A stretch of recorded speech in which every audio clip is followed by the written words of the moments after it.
Zach Brown and Andrea Stella have finally confirmed that for the next few races, McLaren will prioritise Lando in a bid to do everything that they can to win the Drivers' Championship. Andrea Stella said in an interview, "We will bias our support to Lando, but we want to do it without too much compromise on our principles. Our principles are that the team interest always comes first.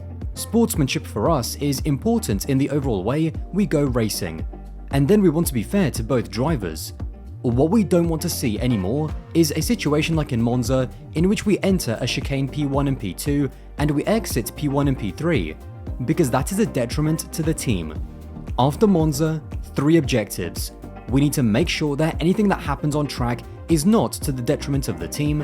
Second objective, how do we win both championships, both drivers committed to help, but what we don't want to do is win in a reckless way. Those are the 3 topics and they define the way we go racing in Baku. This will be updated after Baku."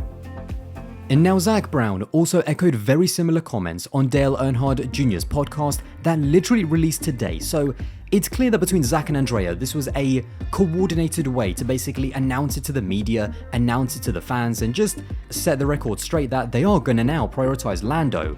Now, I'll get to the Lando and Oscar side in a bit because this is where I have very mixed opinions about this situation, but in terms of the announcement itself and the way that McLaren are going to function going forward, I said this in a recent video, regardless if you like team orders or not, at least the team have removed any ambiguity and are being fully transparent that this is how they're going to operate going forward, and this is their goal, to make sure that Lando, who yes mathematically has the best chance of winning the Drivers' Championship, he is going to be our priority, this is how we're going to function as a team, and regardless of what people think about it, I think at least people can understand why McLaren have made this decision, even if again they don't agree with it. And now it's important to clarify that this is not the modus operandi for the rest of the season. This is just for Baku and potentially for Singapore as well. Now, the reason why McLaren have chosen kind of these 2 races specifically, and then as they said, they're gonna reassess after the next couple of races, is because both of these street tracks should be weaker tracks for Red Bull, and essentially it should be tracks where Max Verstappen scores the least number of points for his Drivers' Championship. At the moment, there is a 62-point gap. Now, Lando needs to outscore Max by an average of 8 points per race. That is pretty chunky actually in a championship battle, but it can be done, especially with the likes of Ferrari and Mercedes now in the mix as well. They'll be taking a few kind of points away from the Red Bulls as we saw in Monza. And basically the team have essentially given a challenge to Lando. They have said that yes, whilst he might not deserve having number 1 status because Oscar Piastri definitely is not a number 2, and to be honest, Oscar is not even that far behind Lando, but essentially they've said to Lando, right, prove to us that you are a deserving world champion. You are now going to have our absolutely undisputed support. Oscar Piastri is not going to be crashing people off the road for you. He's not going to be slowing people in the castle section of Baku just to let you catch up to them, but he will make sure that he does not trouble you, and he will back you up and potentially give you maybe even wins. That's going to be an interesting scenario whether Oscar would move over for a win, but he will give you as many points as he can to help you for your Drivers' Championship. He will support you as much as we will support you, but you now have to prove that you deserve to win the Drivers' Championship. And now, in my opinion, Lando Norris has got to at least win one of these races. Obviously, in an ideal world, he'd win both of them, even, with the help of Oscar Piastri, but he has got to win at least one of them and be on the podium for the other or something like that, and keep outscoring Max as much as he can, because so far, Lando's, let's call it his 2024 championship campaign, it's been a little bit embarrassing. I know this is going to sound harsh, but I genuinely think that at this point in time, it's got to be one of the worst championship campaigns that I have ever seen, because we are 16 races into this 2024 season, and he has won 2 of them.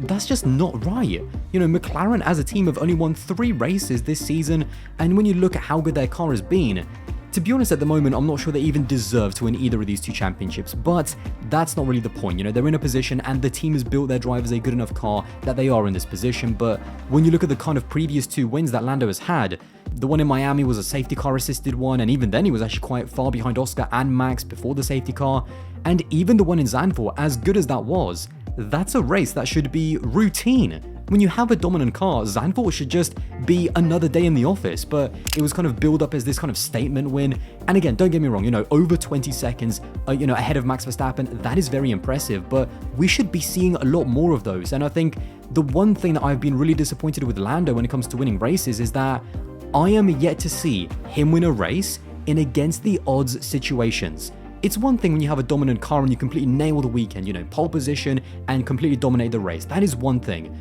But Lando is incapable of winning races from a losing position, and that's exactly what I want to see him do. I also want to see him win consecutive races. I do not remember the last time a driver won a world championship without being able to win back-to-back races, and the great drivers like Lewis and Max, they're able to reel off these wins in championship campaigns just one after the other, 2 in a row, 3 in a row, sometimes even 4 races in a row. And I think that's what McLaren are finally looking from Lando. They are going to give him all the support in the world. Now, yes, with this also comes a lot of pressure because now there's more expectation than ever before on Lando to win races and prove that he is worthy of being a world champion. But this is what Formula 1 is about. If you can't deal with pressure, then, well, what the hell are you doing here? And now, whilst I get it from the team side, I get it from obviously Lando's side, and I also get it from a mathematical point of view as well, because again, Formula 1 is a team sport. I think we forget that quite a lot. And with 2 championships, I think McLaren are almost certain to win the Constructors. But when it comes to the drivers, Lando is the more likely driver to potentially win the drivers. So yeah, they kind of do have to back him, even if it is at the expense of Oscar Piastri. I get absolutely all of that. But the thing that kind of still troubles me about this is the Oscar Piastri side.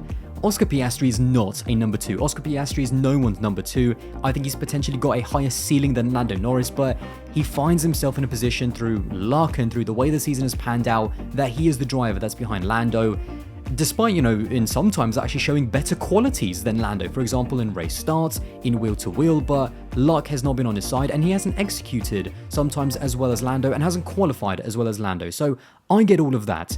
But Oscar Piastri is not Lando's number 2, even though he's going to have to play that role, and I think he's going to have to see this situation as a challenge. I think he has got to make that decision for McLaren if they want to use team orders as hard as possible, because Lando winning the title for Oscar Piastri is going to change Lando's stature within the team, and it's also going to change the dynamic going forward if it happens. Over the last few races, I think Oscar is slowly starting to prove to the world and to McLaren that he is the future of this team and he's the one that's more likely in the future to win championships. I think he eventually will overtake Lando and supersede him inside the team, but there is a worry about Lando potentially winning the title. I mean, Oscar's own manager, Mark Webber, in 2010 when he went up against Sebastian Vettel, it was kind of backwards and forwards. It was quite close between them, but once Seb got that very first title, it was curtains for Mark Webber. After that, he had the confidence, he had the team in the palm of his hand, and Mark Webber never even got close to Seb and never even got close to a title after that.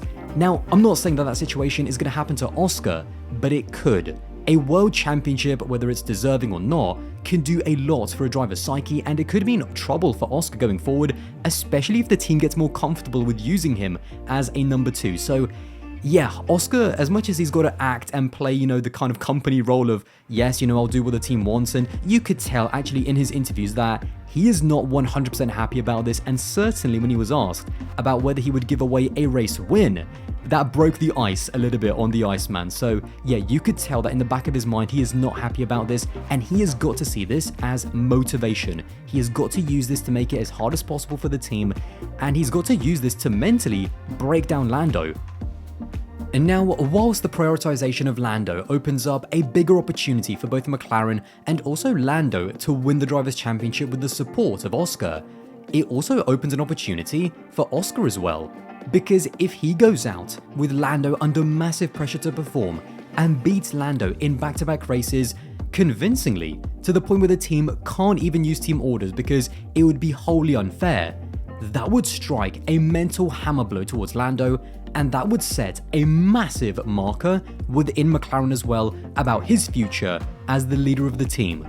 All of this is massively fascinating. I can't wait to see how it plays out over the next few races, but I want to know your thoughts in the comments below, and simply, what do you think about McLaren's decision, and will this help Lando and McLaren win the Drivers' Championship? Well, there you have it. If you did enjoy this video, then don't forget to subscribe. That would be massively appreciated, and I'll see you in the next one.